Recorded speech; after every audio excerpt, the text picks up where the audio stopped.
Volvemos hoy al debate entre república y monarquía en España, ya que en un programa anterior situamos históricamente este debate, pero nos quedamos a las puertas de la situación actual, una situación que comienza con la transición tras el régimen de Franco.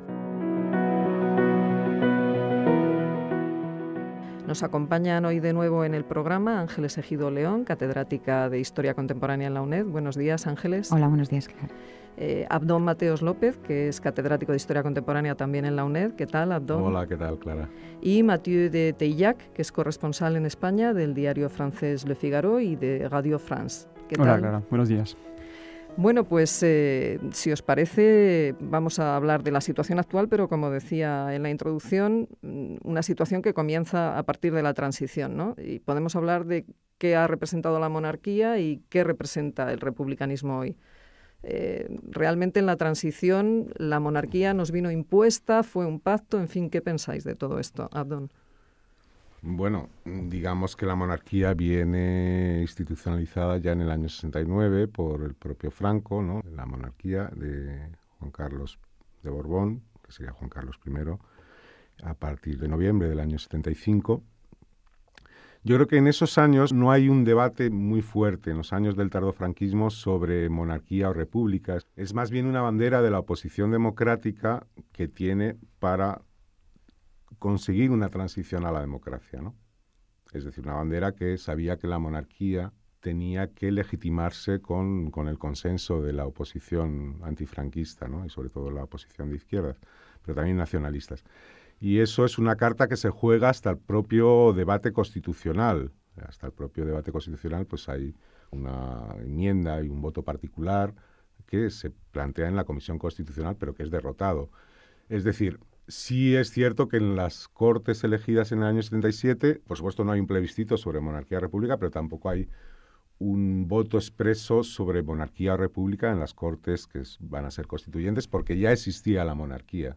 Y eso no se plantea, es decir, en esa redacción de la Constitución no se plantea ese debate, aunque sí hay un voto particular republicano que es derrotado, porque efectivamente las fuerzas que se pronuncian en ese momento por esa opción son minoritarias, ¿no?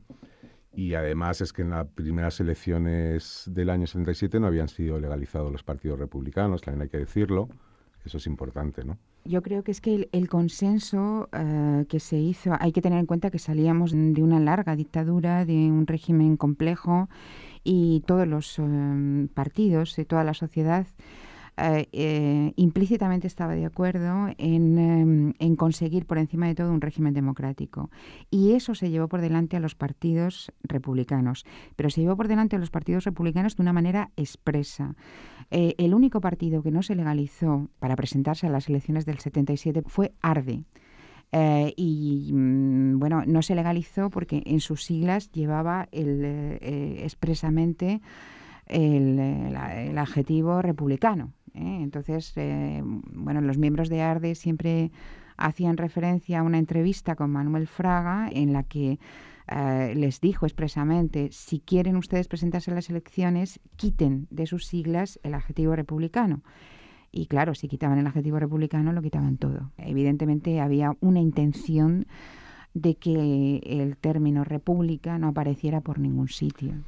Es decir, insistiendo, en realidad lo que ocurre en España es una transición. No hay ni una reforma del franquismo ni una ruptura revolucionaria, es una transición. Y como tal, y se hace pues se parte de ciertas instituciones y se va construyendo la democracia hasta llegar a la Constitución, etcétera. Y otras instituciones como el Estado territorial también, que hablamos el otro día un poco por encima. Es decir, como tal transición, pues se parte de una jefatura del Estado y tampoco hay una correlación de fuerzas políticas en las elecciones. Yo creo que incluso aunque hubiese sido legalizado ARDE, eso tampoco hubiese sido... También el PC, Santiago Carrillo, sí, renunció expresamente a la forma de gobierno republicana. En el caso del PSOE es más civilino, porque si bien en sus congresos y en sus declaraciones se pronunciaba por la República Federal, pero en cambio Felipe González sí hizo ya declaraciones antes de las elecciones y inmediatamente después en el sentido de que eso ya estaba decidido por el pueblo español. En realidad había un consenso sobre eso y que lo que quería realmente para España es que nos pareciésemos a las monarquías del norte de Europa, es decir, a los países escandinavos donde perfectamente se veía que unos proyectos políticos de reforma social, de construcción del estado de bienestar eran compatibles con la monarquía y que la monarquía podría tener simplemente esa función. Con la monarquía constitucional, con la monarquía democrática. Exacto. Claro, el objetivo fundamental era la democracia y para conseguir ese objetivo se sacrificó todo lo demás. Quizás porque no se pudo hacer otra cosa en ese momento, por lo que hablábamos en el programa anterior de la imagen que la gente tenía de miedo hacia la República, ¿no? A lo que significaba la palabra. Sí, yo creo que los conflictos. El recuerdo de la guerra civil estuvo presente siempre. Lo que pasa es que expresamente nunca se mencionó, pero sí, evidentemente ese temor, no hay que olvidar que hubo un golpe de Estado, también, un intento de golpe de Estado. Mathieu, ¿y desde Francia cómo se valoró la transición española?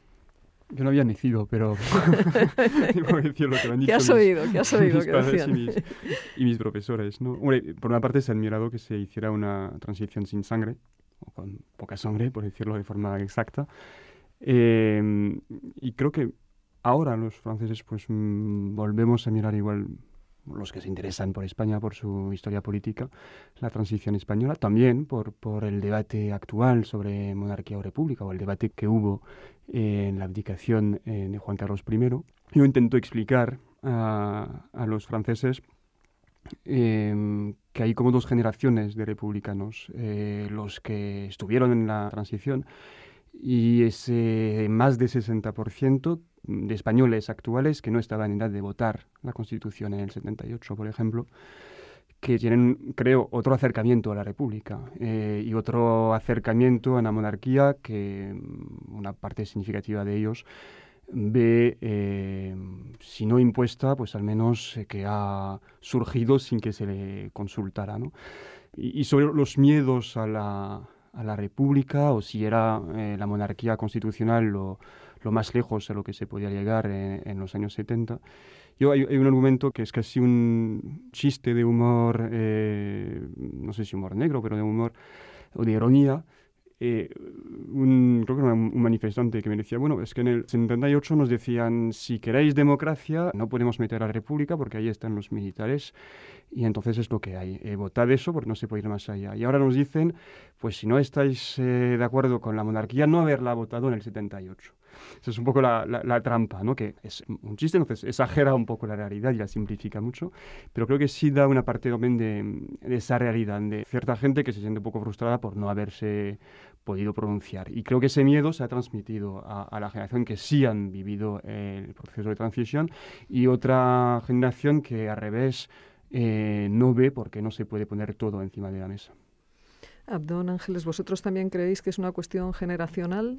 Bueno, yo creo que sí, en fin, yo creo que en cierto modo se repite la situación de entonces, es decir, que hay una situación entre el inmovilismo, la reforma o la ruptura, hacia dónde vamos y por qué nos definimos. Yo creo que la opción mayoritaria de los españoles puede ser la reforma de la Constitución, más que algo que sea saltar el Palacio de Oriente, ¿no? Y yo creo que eso es necesario, es decir, la Constitución ya tiene casi 40 años, en fin, ¿por qué no redefinir una serie de cosas? En fin, desde la propia sucesión de la monarquía, el Estatuto de la Corona, la organización territorial del Estado, eso porque no se consulta a los españoles o los partidos elaboran, hacen una propuesta, se empieza a negociar eso, ¿no?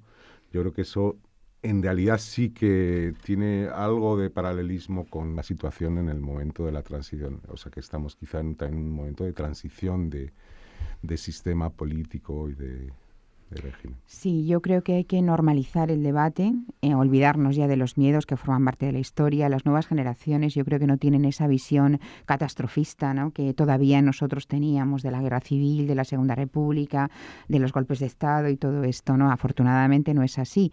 Entonces hay que normalizar el debate. Al fin y al cabo, la transición ya hace mucho tiempo que se hizo, ya han pasado muchos años, han cambiado las circunstancias y bueno, la Constitución no deja de ser un pacto de convivencia entre los españoles y entre los distintos nacionalidades o aspiraciones nacionales que forman el país, que viven en el país. Entonces hay que normalizar el debate, hay que ponerse a hablar, hay que ponerse a discutir, porque es evidente que las circunstancias son otras, hay nuevas necesidades, hay nuevas aspiraciones y no hay por qué tener miedo a afrontarlas siempre con objetividad y siempre con equidad, me parece a mí. ¿Pero creéis que existe suficiente formación, por ejemplo, en los manuales de historia, en los manuales de ciencia política? ¿La población en general creéis que tiene información suficiente para decidir? Yo personalmente creo que no. O sea, de hecho, ahora estamos asistiendo, por ejemplo, a un curioso debate terminológico, a una curiosa confusión terminológica, porque siempre república y monarquía habían sido formas de gobierno contrapuestas. Ahora se habla de forma de Estado. Y yo creo que es porque ahí está incluido el aspecto territorial, ¿no? Que es lo que implica el cambio en la forma de Estado. Evidentemente, la gran mayoría de la población no tiene cultura política ni tiene cultura histórica suficiente, pero para eso están los parlamentarios y para eso están los representantes en las Cortes que elegimos periódicamente, que los políticos hagan política.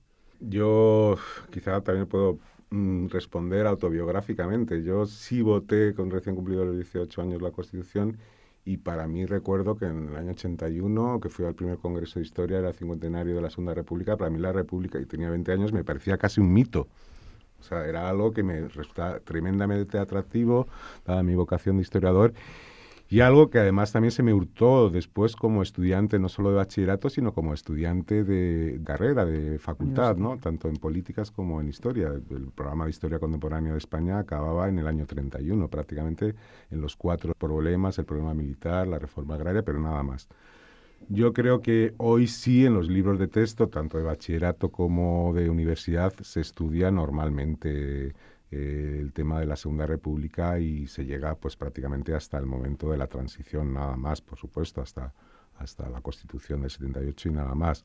Quizá donde hay que incorporar más historiográficamente y desde un punto de vista de la docencia y de la enseñanza de la historia es los 40 años actuales, ¿no?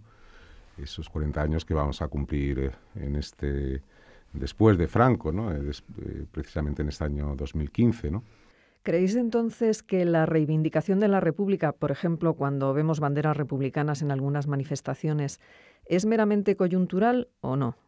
Yo creo que no hay, no es un mito, es una reivindicación quizá más como hablamos de protesta, de identificación, la bandera de la República con protesta contra muchas cosas. Igual que en el siglo XIX quizá la idea de república era reparto agrario, reparto de las tierras y democracia y todo eso, cosas que hoy ya se consideran superadas, que eso ya no existe hoy, pues está unido a una reivindicación a otro tipo de protestas, de movimientos sociales por otro tipo de cosas. Sí, es una reivindicación casi romántica, ¿no? A mí me sorprendió cuando se hizo la abdicación al rey Juan Carlos y el acceso al trono de Felipe VI. Me sorprendió pues el vigor del debate sobre monarquía y república, y ahora me sorprende al revés, el hecho de que ese debate ya no se oiga. Las manifestaciones sí que llevaron a la calle bastante gente en ese proceso de transición de un rey al otro. Y algunos meses después hubo otras convocatorias que empujaron a muy poca gente a la calle.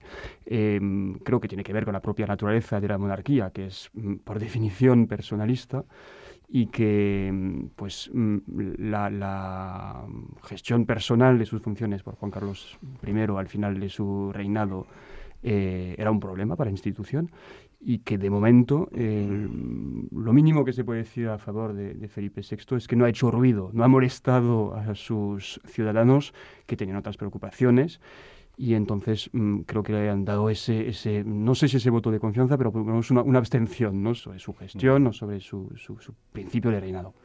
Bien, lo tenemos que dejar aquí. El debate entre monarquía y república, una perspectiva histórica. Ángeles Ejido León, catedrática de Historia Contemporánea en la UNED.